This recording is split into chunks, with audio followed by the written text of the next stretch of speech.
seluruh Indonesia, termasuk daerah-daerah yang pusat industri Indonesia. Kalau dia lihat sih, menurut data yang dia lihat itu sudah mulai naik tuh demand listrik, dan dari cabang-cabang dia di setiap daerah kan dia punya itu ya, kantor-kantor cabang itu. Kelihatannya permintaan untuk servis listrik meningkat juga, pembukaan untuk bukaan baru meningkat juga. Artinya apa? Dampak kebijakan yang 200 triliun tadi yang saya lanjutkan beberapa waktu yang lalu sudah mulai terlihat di perekonomian.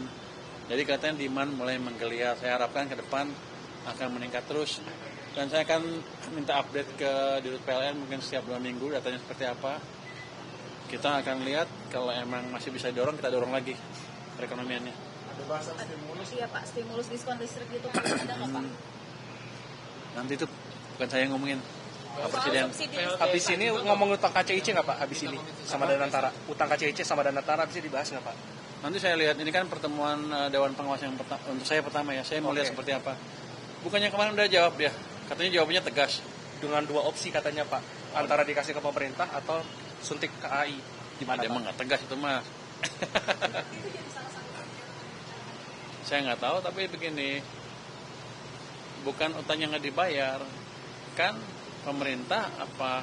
Kalau dulu kan semuanya pemerintah yang tadinya begitu kan, tapi ketika udah dipisahkan dan seluruh dividen masuk ke Danantara, Danantara cukup mampu untuk membayar itu. Jadi bukan nggak dibayar utangnya, dibayar tapi Danantara, bukan APBN kelihatannya. Arahnya saya maunya ke sana.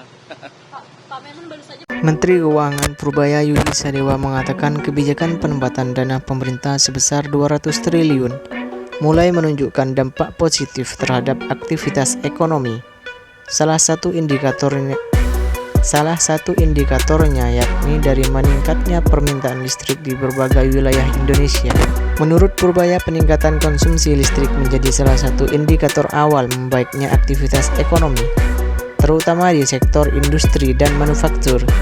Tren permintaan yang menggeliat dapat memperkuat optimisme terhadap pertumbuhan ekonomi ke depan. Meski demikian, Purbaya enggan berkomentar lebih jauh mengenai kemungkinan adanya stimulus tambahan seperti program diskon tarif listrik.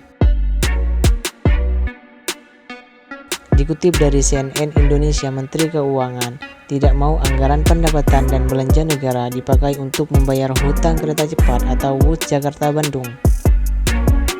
Purbaya menegaskan bahwa Danantara juga sudah mengambil dividen dari BUMN yang biasanya masuk ke kas negara sampai 80 triliun.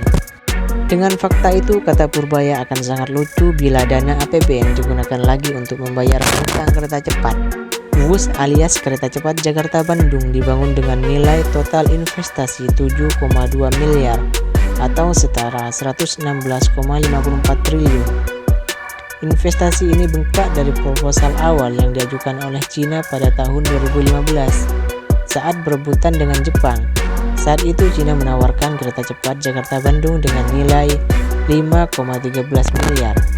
Sedangkan investasi yang lebih murah dibandingkan dengan tawaran Jepang yang mengajukan proposal investasi dengan nominal 6,2 miliar US dollar.